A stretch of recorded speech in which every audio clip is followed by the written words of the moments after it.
Olha, faz mais de 400 anos que um debate fundamental meio que divide o cristianismo protestante. De um lado, o calvinismo, do outro, o arminianismo. Os dois tentam responder a uma das questões mais profundas da fé. E hoje a gente vai mergulhar para entender o porquê. E a pergunta que não quer calar é essa.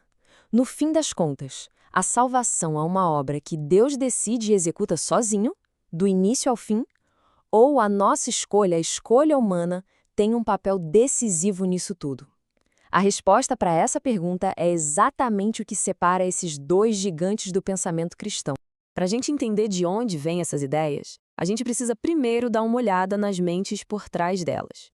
Vamos começar com os dois homens que acabaram dando nome a esses sistemas. Primeiro, a gente tem João Calvino, um dos reformadores mais influentes lá de Genebra.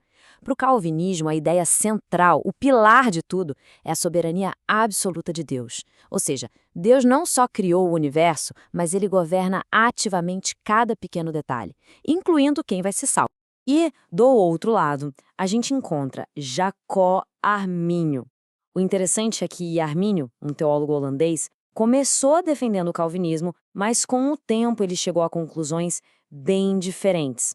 O arminianismo vai dizer que, sim, Deus é soberano, mas ele deu à humanidade a liberdade de aceitar ou de rejeitar o seu convite para a salvação. Essa divergência toda, com o tempo, acabou sendo organizada, digamos assim, em 5 pontos principais de discórdia. Vamos dar uma olhada em cada um deles, colocando um do lado do outro para ficar bem claro. O primeiro ponto de conflito já começa na base de tudo, a própria condição humana. Depois da queda de Adão lá no Éden, qual é o nosso estado espiritual? Como a gente realmente é? E é aqui que a gente vê como a mesma ideia de depravação pode levar a duas conclusões bem distintas.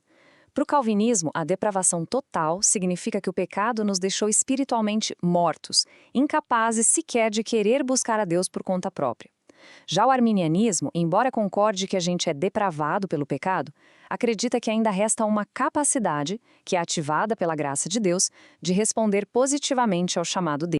E isso, claro, já puxa o gancho para o segundo ponto. Se as pessoas por si só não conseguem escolher a Deus, então como alguém é salvo?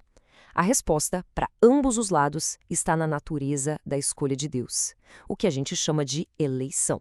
Então, a pergunta de $1 milhão é: a escolha de Deus é incondicional ou condicional? Para o calvinismo, Deus escolheu quem ele salvaria antes mesmo de criar o mundo, e essa escolha foi baseada unicamente na sua vontade soberana, sem nenhuma condição em nós. Já para o arminianismo, Deus, sendo onisciente, olhou através do tempo, viu quem iria escolher crer nele e elegeu essas pessoas com base nessa fé que ele previu.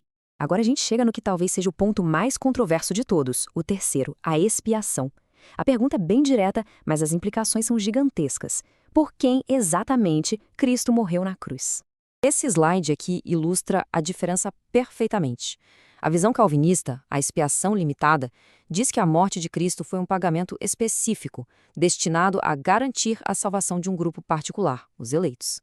Já a visão arminiana, da expiação universal, vê o sacrifício de Cristo como algo que tornou a salvação possível para o mundo inteiro, para qualquer pessoa que decida crer. Beleza. Seguindo essa lógica, a gente chega ao quarto ponto, que é sobre a experiência de cada um. Quando Deus chama uma pessoa para a salvação, essa pessoa tem a opção de dizer não obrigado? O debate aqui é sobre o poder de fogo da graça de Deus, digamos assim. O calvinismo vai ensinar que a graça que salva é irresistível, ou seja, quando Deus decide chamar um dos seus eleitos, essa pessoa vai inevitavelmente responder com fé. É um chamado eficaz. Já o arminianismo defende que a graça pode ser resistível, que o Espírito Santo nos convence, nos atrai, mas a nossa vontade tem a palavra final para aceitar ou rejeitar esse chamado. E, finalmente, o quinto e último ponto, que lida com o "e depois?". Uma vez que uma pessoa é salva, ela está segura para sempre? Ou é possível perder a salvação no caminho? A visão calvinista aqui é de segurança eterna. Se a salvação é uma obra de Deus do início ao fim, então ele vai garantir que os seus eleitos perseverem até o fim. Ninguém se perde no caminho. Já a visão arminiana sugere que, como a salvação envolve a nossa livre escolha de crer, também envolve a nossa livre escolha de continuar crendo. Então seria possível sim uma pessoa decair da graça e se afastar. E aqui a gente tem um resumo claro de tudo. Desde a natureza humana até a segurança final, Dá para ver que são dois sistemas bem coerentes, cada um com sua própria lógica, mas que chegam a respostas fundamentalmente diferentes. Mas como essa disputa teórica toda virou um confronto histórico de verdade? Pois é, essas ideias não ficaram só nos livros de teologia, não. Elas levaram a um confronto histórico bem sério que acabou definindo a teologia protestante por séculos. Aconteceu o seguinte: depois que Armínio morreu, seus seguidores, que ficaram conhecidos como remonstrantes, colocaram as objeções deles no papel. A tensão cresceu tanto que a Igreja Reformada Holandesa convocou uma grande assembleia, o Sínodo de Dort, para resolver a questão. E o resultado? O Sínodo rejeitou os pontos arminianos e, como resposta, formulou os 5 pontos que se tornaram a espinha dorsal do calvinismo. Tá, mas a gente pode se perguntar, por que uma briga teológica lá do século XVII ainda importa tanto? Por que a gente continua a debater essas mesmas ideias até hoje? A resposta, no fundo, está na própria Escritura.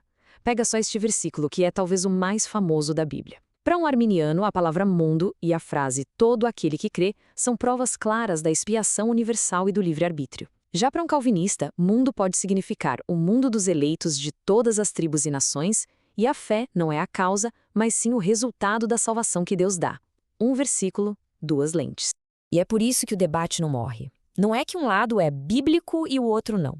Os dois sistemas nascem de uma tentativa muito sincera de harmonizar conceitos que parecem estar em tensão na própria Bíblia. O controle absoluto de Deus e, ao mesmo tempo, a responsabilidade real do ser humano. Isso tudo nos deixa com uma pergunta no ar. Será que o objetivo é provar que um lado está 100% certo e o outro 100% errado? Ou será que essa tensão, que dura séculos, aponta para uma verdade tão profunda sobre Deus e sobre nós mesmos que talvez a gente devesse simplesmente abraçá-la como um paradoxo sagrado? Uma ótima questão para se pensar.